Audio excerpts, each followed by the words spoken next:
തിരുവനന്തപുരത്ത് ക്രൈംബ്രാഞ്ച് ഓഫീസിന് മുന്നിൽ നിന്ന് വിവരങ്ങൾ നൽകിയത് ഷഫീദ് റാവുത്തറാണ്. ഇപ്പോൾ ജബിൻ ജെബി കൂടി ചേരുകയാണ്. ജബിൻ ജെബി, ഈ ചോദ്യം ചെയ്യൽ തുടരുകയാണ്. 1.5 മണിക്കൂറിലധികമായി ചോദ്യം ചെയ്യൽ തുടരുന്നുണ്ട്. രണ്ടുപേരെയും, അടൂർ പ്രകാശിനെയും ഉണ്ണികൃഷ്ണൻ പോറ്റിയെയും ഒന്നിച്ചിരുത്തിയാണ് ചോദ്യം ചെയ്യുന്നത്. പ്രധാനമായും ഇവർ തമ്മിലുള്ള ബന്ധത്തെക്കുറിച്ചാണ് പ്രത്യേക അന്വേഷണ സംഘം വിവരങ്ങൾ തേടുന്നത് എന്നാണ് മനസ്സിലാകുന്നത്. ഷഫീദ് റാവുത്തറിൻ്റെ റിപ്പോർട്ടിൽ നിന്നും ആ നിലയിൽ തന്നെയാണ് പ്രേക്ഷകർക്ക് കാര്യങ്ങൾ ബോധ്യമായിട്ടുള്ളത്. ഇതിൽ ഇപ്പോഴും പൂരിപ്പിക്കാത്ത ചില സംശയങ്ങൾ പ്രത്യേക അന്വേഷണ സംഘത്തിന് ബാക്കി നിൽക്കുകയാണ്. എന്തൊക്കെയാണ് വിവരങ്ങൾ? ദിലീപ് കുമാർ, കാരണം ഈ ശബരിമലയിൽ നിന്ന് 2019 കാലഘട്ടത്തിൽ ശബരിമലയിൽ നിന്ന് സ്വർണം നഷ്ടപ്പെട്ടു എന്നുള്ള ഒരു കാര്യം വ്യക്തമാണ്. പിന്നീട് അത് ചെന്നൈയിലെ സ്മാർട്ട് ക്രിയേഷൻസിന്റെ ഓഫീസിൽ കൊണ്ടുപോയി അവിടെ വെച്ച് ഈ സ്വർണം വേർതിരിച്ചെടുത്തു എന്നുള്ള ഒരു കാര്യം വ്യക്തമാണ്. പക്ഷേ ഈ സ്വർണം ശബരിമലയിൽ നിന്ന് ഈ കൊണ്ടുപോയി സ്മാർട്ട് ക്രിയേഷൻസിൽ ചെന്ന് ഉരുക്കി മാറ്റി എന്ന് പറയുന്ന ഈ സ്വർണം എവിടെയാണ് എന്നുള്ള ഒരു കാര്യം, അതായത് തൊണ്ടി മുതൽ എവിടെയാണ് എന്നുള്ള ഒരു കാര്യം ഇതുവരെയും അന്വേഷണ സംഘത്തിന് കണ്ടെത്താൻ സാധിച്ചിട്ടില്ല. അതുകൊണ്ട് തന്നെയാണ് ഈ ശബരിമല സ്വർണ്ണക്കൊള്ള കേസിലെ മുഖ്യപ്രതിയായ ഉണ്ണികൃഷ്ണൻ പോറ്റിക്ക് ആ കാലഘട്ടം മുതൽ തന്നെ പരിചയമുള്ള എല്ലാവരുമായി അവരുടെ ഭാഗത്തു നിന്നുള്ള മൊഴി എടുക്കുന്ന ഒരു ഘട്ടത്തിലേക്ക് ഇപ്പോൾ അന്വേഷണ സംഘം എത്തിയിരിക്കുന്നത്. കാരണം ഉണ്ണികൃഷ്ണൻ പോറ്റിയുമായി ബന്ധമുള്ളവർ, ഉണ്ണികൃഷ്ണൻ പോറ്റിയുടെ നേരത്തെ CDR അന്വേഷണ സംഘം എടുത്തിരുന്നു. ആ CDR വെച്ച് ഉണ്ണികൃഷ്ണൻ പോറ്റിയുമായി നിരന്തരം ബന്ധപ്പെട്ടിരുന്നവർ, അല്ലെങ്കിൽ ഉണ്ണികൃഷ്ണൻ പോറ്റിയുമായി സ്വകാര്യ ചടങ്ങുകളിൽ പങ്കെടുത്തിരുന്നവർ, ഉണ്ണികൃഷ്ണൻ പോറ്റിയുമായി ബന്ധപ്പെട്ട ചിത്രങ്ങൾ എടുത്തിരുന്ന VIP-കൾ, അങ്ങനെയുള്ള ഒരു നീണ്ട നിര തന്നെ, ഒരു ലിസ്റ്റ് തന്നെ ഇപ്പോൾ അന്വേഷണ സംഘം ഉണ്ടാക്കി എടുത്തിട്ടുണ്ട്. അതിൽ പ്രകാരമാണ് ഇപ്പോൾ ഓരോരുത്തരെയായി ചോദ്യം ചെയ്ത് മൊഴിയെടുക്കാനായി വിളിപ്പിച്ചുകൊണ്ടിരിക്കുന്നത്. കാരണം ഈ അടൂർ പ്രകാശിന്റെ ഭാഗത്ത് നിന്ന് 1-2 തവണയല്ല അടൂർ പ്രകാശും ഉണ്ണികൃഷ്ണൻ പോറ്റിയും ഒപ്പമുള്ള ചിത്രങ്ങൾ പല ചിത്രങ്ങൾ നമ്മൾ കണ്ടതാണ്. പ്രത്യേകിച്ച് ഉണ്ണികൃഷ്ണൻ പോറ്റിയുമായും ഗോവർദ്ധനുമായും സോണിയാഗാന്ധിയുടെ അടുത്തേക്ക് എത്തിയ ചിത്രം, ഉണ്ണികൃഷ്ണൻ പോറ്റിയുടെ സഹോദരിയുടെ മകളുടെ വിവാഹത്തിൽ പങ്കെടുത്തത് മാത്രമല്ല, ഈ ഉണ്ണികൃഷ്ണൻ പോറ്റിയുടെ വീടിന്റെ ഒരു സമീപവാസി തന്നെ മാധ്യമങ്ങളോട് പ്രതികരിച്ചപ്പോൾ പറഞ്ഞിരുന്നു അടൂർ പ്രകാശ് പലതവണ ഉണ്ണികൃഷ്ണൻ പോറ്റിയുടെ കിളിമാനൂർ പുളിമാത്തിലെ വീട്ടിൽ എത്തിയിട്ടുണ്ട് എന്നുള്ള ഒരു കാര്യം. അതുകൊണ്ട് തന്നെ ഇവർ തമ്മിലുള്ള ബന്ധം എന്താണ് എന്ന് കണ്ടുപിടിക്കുന്നതിന് വേണ്ടിയാണ് ഈ രണ്ടുപേരെ ഒന്നിച്ചിരുത്തിയുള്ള ഈ ഒരു ചോദ്യം ചെയ്യൽ ഇപ്പോൾ ക്രൈംബ്രാഞ്ച് ആസ്ഥാനത്ത്, അതായത് പോലീസ് ആസ്ഥാനത്തിനകത്തുള്ള ക്രൈംബ്രാഞ്ച് ഹെഡ്ക്വാർട്ടേഴ്സിൽ നടന്നുകൊണ്ടിരിക്കുന്നത്. കാരണം ഈ ഉണ്ണികൃഷ്ണൻ പോറ്റിക്ക് ശബരിമല സ്വർണ്ണക്കൊള്ളയിൽ നിന്ന് വലിയൊരു സാമ്പത്തിക നേട്ടം ഉണ്ടായി എന്ന പ്രത്യേക അന്വേഷണ സംഘം കണ്ടെത്തിയിരുന്നു. അതിന്റെ രേഖകളും അദ്ദേഹത്തിന്റെ വീട്ടിൽ, ഈ ഉണ്ണികൃഷ്ണൻ പോറ്റിയുടെ വീട്ടിൽ നടത്തിയ പരിശോധനയിൽ നിന്ന് പിടിച്ചെടുത്തു. പക്ഷേ ഇത് ഉപയോഗിച്ചിരിക്കുന്നത് സ്വത്തുക്കൾ വാങ്ങിക്കൂട്ടുന്നതിന് വേണ്ടിയും റിയൽ എസ്റ്റേറ്റ് ബിസിനസ്സിനായും ഒക്കെയാണെന്നാണ് അന്വേഷണ സംഘം കണ്ടെത്തിയിരിക്കുന്നത്. പക്ഷേ ഇതിലേക്ക് ഈ ഉണ്ണികൃഷ്ണൻ പോറ്റി എങ്ങനെ ഈ പ്രമുഖരിലേക്ക് എത്തി? പ്രത്യേകിച്ച് സോണിയാഗാന്ധി പോലെ ഒരു മുതിർന്ന നേതാവിനെ കാണുന്നതിന് വേണ്ടി സാധാരണക്കാർക്ക് അങ്ങനെ പെട്ടെന്ന് എത്തിച്ചേരാൻ സാധിക്കുന്നതല്ല.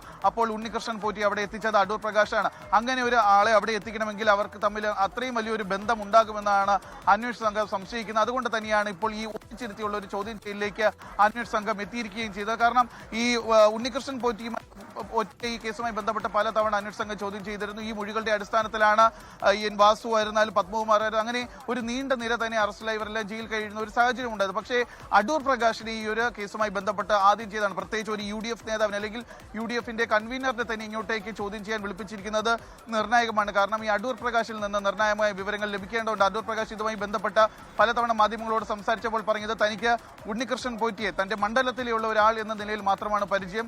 അദ്ദേഹം ക്ഷണിച്ച പരിപാടികളിൽ പങ്കെടുത്തു. സോണിയാഗാന്ധിയുമായി മീറ്റ് ചെയ്യുന്നതിന് ഒരു അപ്പോയിന്റ്മെന്റ് കൊണ്ട് കൂടെ വരണമെന്ന് അഭ്യർത്ഥിച്ചു. അതുകൊണ്ട് കൂടെ ചെന്നു എന്നുള്ള തരത്തിലുള്ള കാര്യങ്ങളാണ് അടൂർ പ്രകാശ് മാധ്യമങ്ങളോട് സംസാരിച്ച സമയത്തൊക്കെ പ്രതികരിക്കുകയും ചെയ്തത്. ഉണ്ണികൃഷ്ണൻ പോറ്റി പറഞ്ഞിട്ട് എന്തെങ്കിലും വ്യത്യാസമുണ്ടോ ഈ അടൂർ പ്രകാശ്? ശബരിമല സ്വർണ്ണക്കൊള്ളയുമായി ബന്ധപ്പെട്ട് UDF കൺവീനർ അടൂർ പ്രകാശിനെ ഇപ്പോൾ പ്രത്യേക അന്വേഷണ സംഘം തിരുവനന്തപുരം ക്രൈംബ്രാഞ്ച് ഓഫീസിൽ ചോദ്യം ചെയ്യുകയാണ്. ഉണ്ണികൃഷ്ണൻ പോറ്റിയുമായുള്ള ബന്ധത്തെക്കുറിച്ചാണ് പ്രധാനമായും അടൂർ പ്രകാശിൽ നിന്ന് വിവരങ്ങൾ തേടുന്നത്. കോൺഗ്രസ് നേതാവ് സോണിയാഗാന്ധിയെ കാണുമ്പോൾ ഉണ്ണികൃഷ്ണൻ പോറ്റിക്കൊപ്പം അടൂർ പ്രകാശും ഉണ്ടായിരുന്നു. പിന്നീട് ആന്റോ ആന്റണിക്കൊപ്പവും ഉണ്ണികൃഷ്ണൻ പോറ്റി കോൺഗ്രസ് നേതാവ് സോണിയാഗാന്ധിയെ കണ്ടിട്ടുണ്ട്. പലവട്ടം ഉണ്ണികൃഷ്ണൻ പോറ്റിയുമായി അടൂർ പ്രകാശ് കൂടിക്കാഴ്ച നടത്തിയിട്ടുണ്ടെന്നാണ് പ്രത്യേക അന്വേഷണ സംഘത്തിന് ലഭിക്കുന്ന സൂചന. ഈ കാര്യങ്ങളിലെല്ലാം SIT വ്യക്തത വരുത്തുന്നതിന് വേണ്ടിയാണ് അടൂർ പ്രകാശിനെയും ഉണ്ണികൃഷ്ണൻ പോറ്റിയെയും ഇപ്പോൾ തിരുവനന്തപുരത്തെ ക്രൈംബ്രാഞ്ച് ആസ്ഥാനത്തേക്ക് വിളിച്ചു വരുത്തിയിരിക്കുന്നത്. ചോദ്യം ചെയ്യൽ തുടരുകയാണ്. മൊഴിയെടുപ്പ് എന്നാണ് സാങ്കേതികമായി പേരെങ്കിലും ഇക്കാര്യത്തിൽ രണ്ടു പേരിൽ നിന്നും വ്യക്തത വരുത്തുക, അതിനുവേണ്ടിയുള്ള ചോദ്യങ്ങൾ ഉന്നയിക്കുക. അതുകൊണ്ട് തന്നെ ഇതൊരു ചോദ്യം ചെയ്യൽ എന്ന നിലയിൽ തന്നെ മാറിയിരിക്കുകയാണ്. നിരവധി സംശയങ്ങൾ പ്രത്യേക അന്വേഷണ സംഘത്തിനുണ്ട്. അത് നേരത്തെ ഉണ്ണികൃഷ്ണൻ പോറ്റിയെ ചോദ്യം ചെയ്തതിൽ നിന്നൊക്കെ ലഭിച്ച ചില വിവരങ്ങളുണ്ട്. ഇതിൻ്റെ കൂടി അടിസ്ഥാനത്തിലാകാം അടൂർ പ്രകാശിനെ അവിടേക്ക് വിളിച്ചു വരുത്തിയത്. ഇന്നലെ UDF കൺവീനർ അടൂർ പ്രകാശ് കാസർഗോഡ് നിന്ന് പ്രതിപക്ഷ നേതാവ് VD സതീശൻ നയിക്കുന്ന പുതുയുഗ യാത്രയുടെ ഉദ്ഘാടന ചടങ്ങിൽ പങ്കെടുത്തതാണ്. അതിനുശേഷം കാസർഗോഡ് നിന്ന് നേരെ തിരുവനന്തപുരത്തേക്ക് എത്തിയിരിക്കുകയാണ്. പ്രത്യേക അന്വേഷണ സംഘത്തിൻ്റെ ചോദ്യം ചെയ്യലിന് വിധേയനാകാൻ തിരുവനന്തപുരത്തെ ക്രൈംബ്രാഞ്ച് ഓഫീസിലാണ് ചോദ്യം ചെയ്യൽ തുടരുന്നത്. ഏതാണ്ട് 2 മണിക്കൂറോളമാകുന്നു അടൂർ പ്രകാശിനെ ചോദ്യം ചെയ്യുന്നത്. പ്രത്യേക അന്വേഷണ സംഘം ഇപ്പോഴും ചോദ്യം ചെയ്യൽ തുടരുകയാണ്. ഉണ്ണികൃഷ്ണൻ പോറ്റിയെയും ഇവിടേക്ക് ക്രൈംബ്രാഞ്ച് ആസ്ഥാനത്തേക്ക് വിളിച്ചു വരുത്തിയിട്ടുണ്ട്. ശബരിമല സ്വർണ്ണക്കൊള്ളയുമായി ബന്ധപ്പെട്ട് ചോദ്യം ചെയ്യലിന് വിധേയനാകുന്ന ആദ്യ കോൺഗ്രസ് നേതാവ് കൂടിയാണ് അടൂർ പ്രകാശ്. ആറ്റിങ്ങൽ MP ആണ്, UDF കൺവീനറാണ്, കോൺഗ്രസ് നേതാവാണ്, മുൻ മന്ത്രിയാണ്. അടൂർ പ്രകാശിനെയാണ് ഇപ്പോൾ പ്രത്യേക അന്വേഷണ സംഘം തിരുവനന്തപുരത്തെ ക്രൈംബ്രാഞ്ച് ഓഫീസിൽ ചോദ്യം ചെയ്യുന്നത്. കഴിഞ്ഞ തദ്ദേശ തെരഞ്ഞെടുപ്പിൽ UDFന്റെ പ്രധാന പ്രചരണ ആയുധമായിരുന്നു ശബരിമല സ്വർണ്ണക്കൊള്ള. ഇപ്പോൾ അടൂർ പ്രകാശിനെ ചോദ്യം ചെയ്യാൻ പ്രത്യേക അന്വേഷണ സംഘം വിളിപ്പിച്ചതോടുകൂടി കോൺഗ്രസും UDFും പ്രതിരോധത്തിലേക്ക് പോയിരിക്കുകയാണോ എന്ന സംശയം കൂടി ഈ സമയം ഉയരുകയാണ്. തിരുവനന്തപുരത്ത് ക്രൈംബ്രാഞ്ച് ഓഫീസിന് മുന്നിൽ നിന്നും ജിബിൻ ജബി ചേരുകയാണ്. ജിബിൻ, എന്തൊക്കെയാണ് ഈ ചോദ്യം ചെയ്യലുമായി ബന്ധപ്പെട്ട് നമുക്ക് ലഭിക്കുന്ന കൂടുതൽ വിവരങ്ങൾ? ദിലീപ് കുമാർ, ഈ പോലീസ് ആസ്ഥാനത്തിനകത്തുള്ള ക്രൈംബ്രാഞ്ച് ഹെഡ്ക്വാർട്ടേഴ്സിന്റെ അകത്ത് നടക്കുന്ന ചോദ്യം ചെയ്യൽ ഇപ്പോൾ 2 മണിക്കൂർ പിന്നിട്ടിരിക്കുകയാണ്. കഴിഞ്ഞ ദിവസമാണ് അടൂർ പ്രകാശ് MPക്കും ഉണ്ണികൃഷ്ണൻ പോറ്റിക്കും ഇന്ന് രാവിലെ 10 മണിയോട് കൂടി ക്രൈംബ്രാഞ്ച് ആസ്ഥാനത്ത് ഈ മൊഴിയെടുക്കുന്നതിന് വേണ്ടി എത്തണമെന്നുള്ള ഒരു വിവരം ലഭിച്ചത്. അതിനെ തുടർന്നാണ് ഈ യാത്രയിൽ നിന്ന് കാസർഗോഡ് ഉണ്ടായിരുന്ന അടൂർ പ്രകാശ് MP അവിടെ നിന്ന് തിരുവനന്തപുരത്തേക്ക് എത്തുകയും ഇന്ന് രാവിലെ 10 മണിയോട് കൂടി തന്നെ ഈ മൊഴിയെടുക്കുന്നതിനായി ക്രൈംബ്രാഞ്ച് ആസ്ഥാനത്തേക്ക് എത്തുകയും ചെയ്ത് ആ ഉടൻ എത്തിയ സമയത്ത് തന്നെ ഈ രണ്ടുപേരെ ഒന്നിച്ചിരുത്തിയുള്ള ഒരു ചോദ്യം ചെയ്യലിലേക്കാണ് കടന്നത്. കാരണം ഇവർക്ക് നിർണായകമായി കണ്ടെത്തേണ്ട കുറച്ച് കാര്യങ്ങളുണ്ട്. കാരണം നേരത്തെ പറഞ്ഞതുപോലെ തന്നെ ശബരിമലയിൽ നിന്ന് സ്വർണം നഷ്ടമായി എന്നുള്ളൊരു കാര്യം വ്യക്തമാണ്. പിന്നീട് അത് ചെന്നൈയിലെ സ്മാർട്ട് ക്രിയേഷൻസിന്റെ ഓഫീസിലെത്തി. പക്ഷേ അവിടെ നിന്ന് ഈ സ്വർണം എങ്ങോട്ടേക്കാണ് പോയത് എന്നുള്ളൊരു കാര്യത്തിൽ വ്യക്തതയില്ല. അതുകൊണ്ട് തന്നെയാണ് ഇവരെ എല്ലാം ഈ ഉണ്ണികൃഷ്ണൻ പോറ്റിയുമായി ആ കാലഘട്ടത്തിൽ ബന്ധമുണ്ടായിരുന്നവരെല്ലാം തന്നെ ഒരു ലിസ്റ്റാക്കി മാറ്റിയെടുത്ത് അവർ ഓരോരുത്തരെയായി മൊഴിയെടുക്കുന്നതിന് വേണ്ടി വിളിപ്പിക്കുകയും ചെയ്തിട്ടുള്ളത്. പക്ഷേ സാധാരണഗതിയിൽ മറ്റുള്ളവരുടെ മൊഴിയെടുത്തതുപോലെയല്ല. പക്ഷേ ഈ അടൂർ പ്രകാശ് എന്ന് പറയുന്ന അടൂർ പ്രകാശ് UDF കൺവീനറാണ്.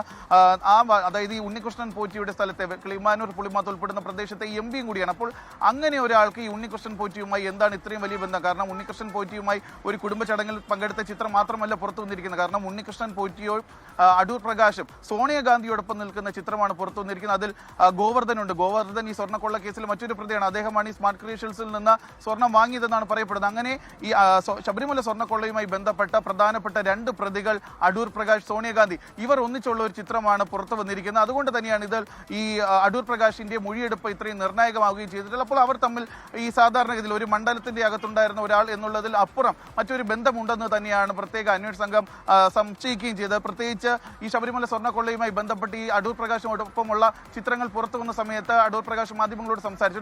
ആ സമയത്ത് അദ്ദേഹം പറഞ്ഞത് തന്റെ മണ്ഡലത്തിൽ ഉൾപ്പെട്ട ഒരാളാണ് ഉണ്ണികൃഷ്ണൻ പോറ്റി. അങ്ങനെയാണ് അദ്ദേഹത്തിന്റെ സഹോദരിയുടെ മകളുടെ വിവാഹ ചടങ്ങിന് ക്ഷണിച്ചപ്പോൾ ചെന്നത്. പിന്നീട് വീട്ടിൽ മറ്റൊരു ചടങ്ങിന് ചെന്നിരുന്നു. പിന്നീട് അദ്ദേഹം ഡൽഹിയിലേക്ക് എത്തി. അവിടെ സോണിയാഗാന്ധി കാണുന്നതിന് വേണ്ടി പെർമിഷൻ തനിക്ക് ലഭിച്ചിട്ടുണ്ട്. അതുകൊണ്ട് കൂടെ വരാമോ എന്ന് ചോദിച്ചുകൊണ്ട് മാത്രമാണ് സോണിയാഗാന്ധിയോടൊപ്പം പോയതെന്നാണ് അന്ന് അടൂർ പ്രകാശ് മാധ്യമങ്ങളോട് സംസാരിക്കുന്ന സമയത്ത് പ്രതികരിക്കുകയും ചെയ്തത്. പക്ഷേ ഇതിൽ നിന്നെല്ലാം വിപരീതമായി അന്വേഷണ സംഘം എന്തെങ്കിലും കണ്ടെത്തിയിട്ടുണ്ടോ? അതുകൊണ്ടാണ് ഈ രണ്ടുപേരെയും ഒന്നിച്ച് ഈ ക്രൈംബ്രാഞ്ച് ആസ്ഥാനത്ത് നിന്ന് മൊഴിയെടുക്കുന്നത് എന്നുള്ള കാര്യമൊക്കെ ഇനി അതിൽ ഒരു വ്യക്തത വരികയുള്ളൂ. എന്തായാലും ഈ ശബരിമല സ്വർണ്ണക്കൊള്ള കേസുമായി ബന്ധപ്പെട്ട് ഏറ്റവും നിർണായകമായ ഒരു മൊഴിയെടുപ്പ് തന്നെയാണ് ഇന്ന് നടക്കുന്നതെന്ന് നമുക്ക് പറയാം. നേരത്തെ ദിലീപ് കുമാർ പറഞ്ഞതുപോലെ തദ്ദേശ സ്വയംഭരണ സ്ഥാപനങ്ങളിലേക്കുള്ള തെരഞ്ഞെടുപ്പിൽ ഏറ്റവും വലിയ രാഷ്ട്രീയ ആയുധം UDF ആക്കിയത് ഈ ശബരിമല സ്വർണ്ണക്കൊള്ളയാണ്. പ്രത്യേകിച്ച് കടകംപള്ളി സുരേന്ദ്രൻ MLA-യോടൊപ്പമുള്ള ചിത്രം ആ കാലഘട്ടത്തിൽ ഈ ശബരിമല സ്വർണ്ണക്കൊള്ള നടന്ന കാലഘട്ടത്തിൽ ദേവസ്വം ബോർഡ് പ്രസിഡന്റുമാരായിരുന്ന N. വാസു, പത്മകുമാർ എന്നിവരുടെ അറസ്റ്റ്, അവർക്ക് പാർട്ടിയുമായുള്ള ബന്ധം, ഇത്തരം കാര്യങ്ങളാണ് അന്ന് UDF രാഷ്ട്രീയ ആയുധമാക്കുകയും ചെയ്തത്. പക്ഷേ ഇതിന് തൊട്ടു പിന്നാലെയാണ് ഇപ്പോൾ UDF കൺവീനറിന് തന്നെ ഈ ശബരിമല സ്വർണ്ണക്കൊള്ള കേസുമായി ബന്ധമുണ്ടോ എന്നുള്ള ഒരു കാര്യം സംശയനിഴലിലായിരിക്കുന്നത്. അതുകൊണ്ട് UDF ഇപ്പോൾ പ്രതിരോധത്തിലാണ്. അതുകൊണ്ട് ഇപ്പോൾ എല്ലാവരും ഉറ്റുനോക്കുന്നത് പ്രതിപക്ഷ നേതാവിന്റെ ഭാഗത്തു നിന്നുള്ള പ്രതികരണം എന്തായിരിക്കുമെന്നാണ്. കാരണം ആരുടെ ഭാഗത്ത് നിന്ന് ഈ ശബരിമല സ്വർണ്ണക്കൊള്ള കേസുമായി ബന്ധപ്പെട്ട് പ്രതിപക്ഷ നേതാവ് വി ഡി സതീശൻ പ്രതികരിച്ചിട്ടില്ല. കാസർഗോഡ് മാധ്യമപ്രവർത്തകർ ചോദിച്ചു, പക്ഷേ അദ്ദേഹം ഇത് സംബന്ധിച്ച ചോദ്യങ്ങളോട് പ്രതികരിക്കാൻ വിസമ്മതിക്കുകയാണ് ചെയ്തത്. ശബരിമല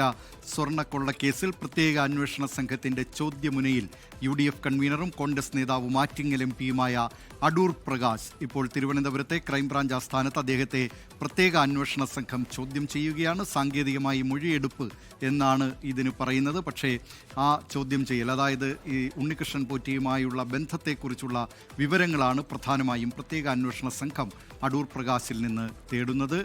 ലോകത്തെവിടെയായാലും ഏത് സമയത്തും 24 വാർത്തകളും ഓഗ്മെന്റഡ് റിയാലിറ്റി പാക്കേജുകളും എക്സ്പ്ലെയിനറുകളും വിശദമായി കാണാൻ ഞങ്ങളുടെ YouTube ചാനൽ നിങ്ങൾക്ക് സബ്സ്ക്രൈബ് ചെയ്യാം.